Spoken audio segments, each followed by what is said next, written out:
সকালবেলা যখন আবার তিনজনের দেখা হয়ে যায়, একজন যখন আরেকজনের কাছে লজ্জিত হয়, একজন আরেকজনকে বলে, কয় দেখো আমরা মোহাম্মদকে কেউ বলি পাগল, কেউ বলি গণক, কেউ বলি জাদুঘর, কেউ বলি কবি, কেউ বলি বিভ্রান্ত বিপদগামী। বিশ্বাস করো মোহাম্মদ যা বলেন তা মানুষের কথা হতে পারে না, নিঃসন্দেহে এটা কোরআনে কারীম। তানজিলুম মির রাব্বিল আলামিন, এটা আল্লাহর তরফ থেকে অবতীর্ণ কিতাব। সুবহানাল্লাহ। ইন হুয়া ইল্লা ওয়াহয়ু ইউহা আল্লামাহু শাদীদুল কুওয়া। সূরা নাজমে 3-4 নম্বর আয়াতে আল্লাহ বলেছেন, আর সূরা হাক্কায় 43 নম্বর আয়াতে বলেছেন তানজিলুম মির রাব্বিল আলামিন, এটা আল্লাহর তরফ থেকে অবতীর্ণ কিতাব। যা তা নয়, নয়তো এত ভালো লাগার কাজ করতো না। সুবহানাল্লাহ। কাফেরদের ভালো লাগার কাজ করতো। আর আজকের এক শ্রেণীর সমাজে মুনাফিক তৈরি হয়ে গিয়েছে, যারা অর্থের মহামনে ক্ষমতার জন্য কোরআনের পক্ষে কথা বললে আল্লাহ থেকে কোরআনকে তারা ঘৃণা করে, কথা পছন্দ করে না, কোরআনের কারিমের তেলাওয়াত শুনতে পারে না। এদের চেয়ে বড় মুনাফিক আল্লাহর জমিনে আর কেউ হতে পারে না।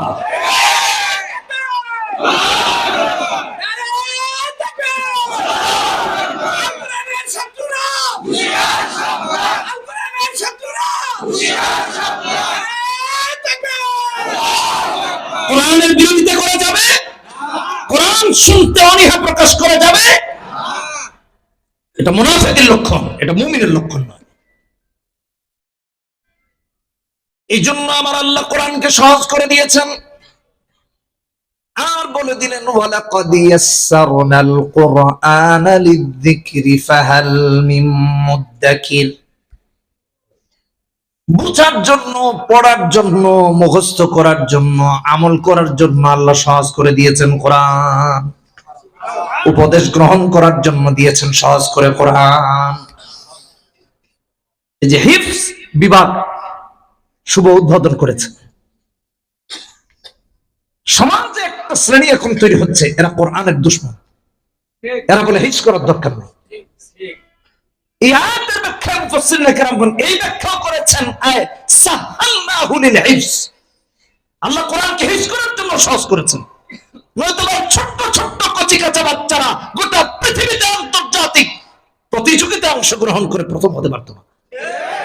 ছোট ছোট ছেলেরা হাফেজ।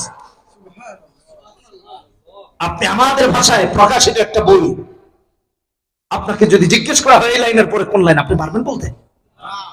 দায়িত্ব নিয়ে বলছে আপনি পারবেন না, দায়িত্ব নিয়ে বলছে আপনি পারবেন না। কিন্তু কোরআনে কারীম, এই যে কয়েকদিন টেলিভিশনের প্রোগ্রামে খুব ব্যস্ত ছিলাম, বাংলা ভিশনে পবিত্র কোরআনের আলো, ওখানে তো উপস্থিত তেলাওয়াতের উপর তাফসীর করতে হয় আমাকে। ব্যস্ততার কারণে বেশি যেতে পারিনি, মাহফিল নিয়ে দৌড়াদৌড়িতে। কিছু প্রোগ্রামে গিয়েছি এবার, অন্যান্য বছর তো পুরোপুরি থাকি। একটা বাচ্চাকে জিজ্ঞেস করা হয়েছে সামান্য একটা শব্দ, সে এরপর থেকে পড়া শুরু করলো। শুধু শুরু করেছে না, শেষ আর করে না। এটা কোরআনে কারীম। যারা বলে কোরআন হিফজ করার দরকার নেই, আমি তাদের উদ্দেশ্যে দু চারটা কথা বলতে চাই। 2024 সালে কোরআন মুখস্থ করা বহু জরুরি। কেন জানেন? কিছুদিন আগে আপনারা দেখেছেন না, নেদারল্যান্ডসে কোরআন পড়ানো হয়েছে। তার কিছুদিন আগে সুইডেনে পড়ানো হয়েছে, কোরআন পড়ানো হয়েছে। কেন জানেন? ইসলাম বিদ্বেষীরা কোরআন পুড়িয়ে মেসেজ দেয় যে তোরাও পড়া, তাহলে কোরআন শেষ হয়ে যাবে, জ্বালায় দিতে দিতে সব কপি জ্বলে যাবে। দ্বিতীয়ত, ওরা মুসলিমদেরকে থ্রেট করে যে তোদের কোরআন পড়ায় দিলাম, শেষ হয়ে যাবে।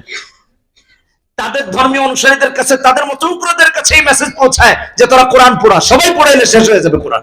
আর আমাদেরকে থ্রেট দেয় যে তোমাদের কিতাব শেষ।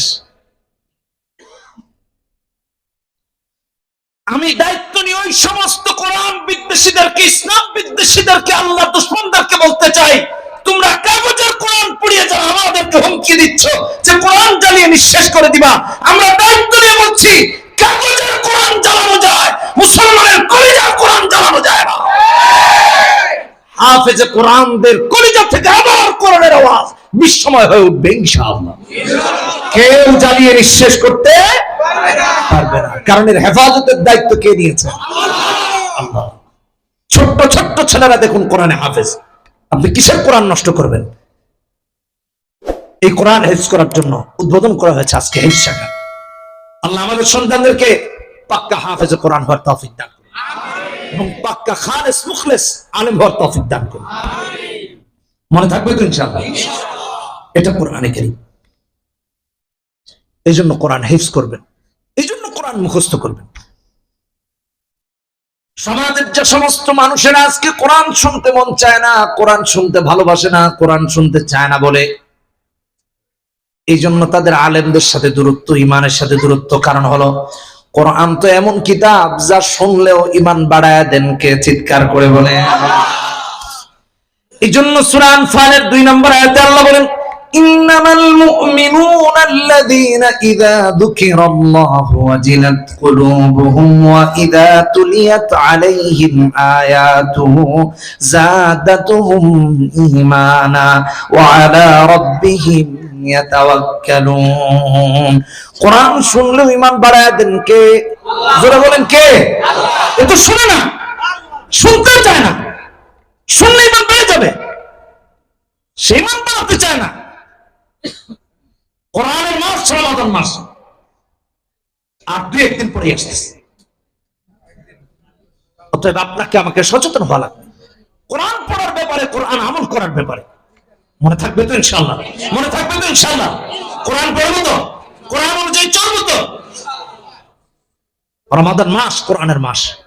আওয়াজ না করে বসে যাই, এখানে জায়গা আছে পেছনে যাদের, তারা বসে যায়, কিন্তু আওয়াজ না করি দয়া করে ভাইরা আমার। কোরআন তেলাওয়াত বা কোরআনের কথা চলাকালীন কথাবার্তা বলা, এটা আল্লাহর সাথে বেয়াদবি করা, এমনটা যেন না হয়। আপনার নিজ দায়িত্বে বসে পড়ুন। যে কথা বলছিলাম মাথায় রাখুন কথাগুলো। এটা হলো কোরআন কারীম। আমাদের সমাজ আজকে এই কোরআন শিক্ষা করা যে ফরজ, এটা জানেই না। হ্যাঁ, জানেই না। সমাজের যুবকরা জানে বিয়ে করা ফরজ, অথচ সর্বাবস্থায় বিয়ে ফরজ নয়। কখনো সুন্নাহ, কখনো ওয়াজিব, কখনো হারাম। আলেমদের কাছে আপনি জিজ্ঞেস করবেন, ওমান লাম ইয়াস্তাতি ফালাইহি বিসসাওম। অক্ষম ব্যক্তির জন্য বিয়ে করা ফরজ নয়, সুন্নাত নয়, উল্টা হারাম। অথচ এটাকে জেনেছে ফরজ। কয়েকদিন আগে এক মাহফিলে গিয়েছি, এক যুবক এসে কয়, হুজুর একটু ফরজ কাজের ওয়াজটা করেন। প্রথম তো বুঝতেছি না কি ফরজ কাজের ওয়াজ করে। কয়েকবার জিজ্ঞেস করি, বেচারা আমি জিফিল করতেছি কিভাবে করবে, এটা শরম লজ্জার বিষয় আছে না। পরে জিজ্ঞেস করলাম কি কয়, হুজুর বিয়া। বলে বিয়ে মানে কি হয়েছে, কার বিয়া? হুজুর আম করে বিয়া শাদী করায় না বাবা, বিয়ার ওয়াজটা একটু করে। এটা ফরজ, এটা বুঝছে। কোরআনে কারীম শিক্ষা করা ফরজ, এটা বুঝেই নাই। এমন একটা ছেলে দেখা যে তার বাবাকে, মাকে অথবা হুজুরকে বলছে, হুজুর ইলমে দ্বীন শিক্ষা করা ফরজ, শিখতে পারিনি। খুব কম, খুবই কম। বিয়া করা ফরজ এটা জানে, ইলমে দ্বীন শিক্ষা করা ফরজ এটা জানে না। কি জাতি আপনি আর আমি, একটু চিন্তা করেন। অথচ ইবনে মাজাহ 229 নম্বর হাদিস রাসূল বলেন, তালাবুল ইলমি ফরিদাতুন আলা কুল্লি মুসলিম। প্রত্যেকটা মুসলিম নরনারীর উপর ইলমে দ্বীন শিক্ষা করা ফরজ। আর আপনি আমি শিখি না, এর থেকে হাজার হাজার কিলোমিটার দূরে। আল্লাহ আমাদেরকে হেফাজত করুন। কোরআন শিখবো তো ইনশাআল্লাহ, বিশ্বাস করুন। কোরআন যে শেখে আর শেখায়, তার মর্যাদা আল্লাহর কাছে আকাশচুম্বী। দুনিয়াতে আপনার কাছে মদখোর গাঁজা করি আবার খুরের মর্যাদা থাকতে পারে, কিন্তু আল্লাহর কাছে কোরআন যে শেখে তার মর্যাদা আকাশচুম্বী। আমি কয়টা উদাহরণ দিব, অনেক আছে। কোরআন থেকে না, আজকে হাদিস থেকে 2-4টা দিই। 71 নম্বর হাদিসে বুখারীতে রাসূল বলেন, মাইয়ুরিদিল্লাহু বিহি খায়রান ইউফাক্কিহু ফিদ্দীন। আল্লাহ যার কল্যাণের ফয়সালা করেন, সে ইলমে দ্বীন শিখতে পারে। আলেমকে আল্লাহ কত ভালোবাসেন, একটু চিন্তা করেন। তাকে আল্লাহ ইলমে মর্যাদা দিয়েছেন। বুখারীর হাদিসে 5027 নম্বর হাদিসে রাসূল বলেন, খায়রুকুম মান তাআল্লামাল কুরআনা ওয়া আল্লামা। যে কোরআন শিখে আর শিখায়, তার চেয়ে শ্রেষ্ঠ মানুষ আমাদের সমাজে, রাষ্ট্রে আর কোথাও দ্বিতীয় জন হতে পারে না। কোরআন যে শেখায় আর যে শিখে, তার মধ্যে আকাশচুম্বী, সে শ্রেষ্ঠ সন্তান, শ্রেষ্ঠ নাগরিক। অথচ সমাজে আজকে আলেমদেরকে অবজ্ঞা করা হয়, বাঁকা চোখে দেখা হয়। কেন আলেমকে বাঁকা চোখে দেখেন? যে লোক মাদকের সাথে জড়িত নয়, যে লোক দুর্নীতির সাথে জড়িত নয়, যে লোক দেশদ্রোহিতার সাথে জড়িত নয়, যে লোক ইসলাম বিদ্বেষীর সাথে জড়িত নয়, যে লোক অস্ত্র পাচার, অর্থ পাচার কোনোটার সাথে জড়িত নয়, সে আবার সমাজের অবহেলিত লোক হয় কেমনে? অথচ এই সমাজে ওই ব্যক্তিরা প্রভুত্ব করে বেড়ায় যে রাষ্ট্রের টাকা বিদেশে পাচার করে, যে মাদকে আসক্ত, মাদক চোরা কারবারিতে জড়িত, অস্ত্র চোরা চালানে জড়িত। ওই লোক মনে করে সে সম্মানী ব্যক্তি, দামি গাড়ি নিয়ে এলাকায় গিয়া প্রভাব বিস্তার করে। আরেকজন আলেমকে অবহেলার চোখে দেখা হয়।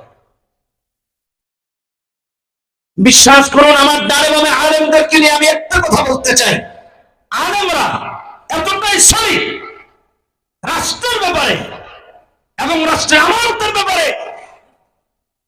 আমি শুধু আমার দেশ নিয়ে বলতে চাই, আমাদের এই বাংলাদেশের উপর যদি কোনো সকলের নজর পড়ে, এই দেশের ইমাম সাহেবরা, খতিব সাহেবরা সর্বপ্রথম জিহাদে অবতীর্ণ হবে। আর যারা রাষ্ট্রের টাকা পাচার করেছে, ওরা প্রাইভেট হেলিকপ্টার আর জেট বিমান দিয়ে দেশ ছাড়ে পালাবে। সত্য বলেছে না মিথ্যা বলেছে, আপনি আপনার বিবেককে জিজ্ঞেস করুন। এটা তো আমি আমার এই হাদিসে শুধু একটু ব্যাখ্যা শোনালাম। কেন তারা জাতির শ্রেষ্ঠ সন্তান? এক একজন হক্কানি আলেম আল্লাহর কাছে অনেক মর্যাদাবান, সুবহানাল্লাহ। এই জন্য নেতৃত্ব দিবেন আলেমরা, হক্কানি আলেমদেরকে নেতা বানান। এই কইবেন এখন হুজুর রাজনৈতিক ওয়াজ করছে না, আমি কোরআনের কথা বলেছি। কোরআনে কারীম খুলুন, সূরা নাহাল। আর আপনি বাড়ি থেকে শুনে থাকলে আপনি ওইখানে খুলেন, বাড়িতে কোরআনটা খুলেন। আল্লাহ বলছেন ফাসআলু আহলা যিকরি ইন কুনতুম লা তা'লামুন। আলেমকে গিয়ে জিজ্ঞেস করেন আপনি কেমনে চলবেন না চলবেন।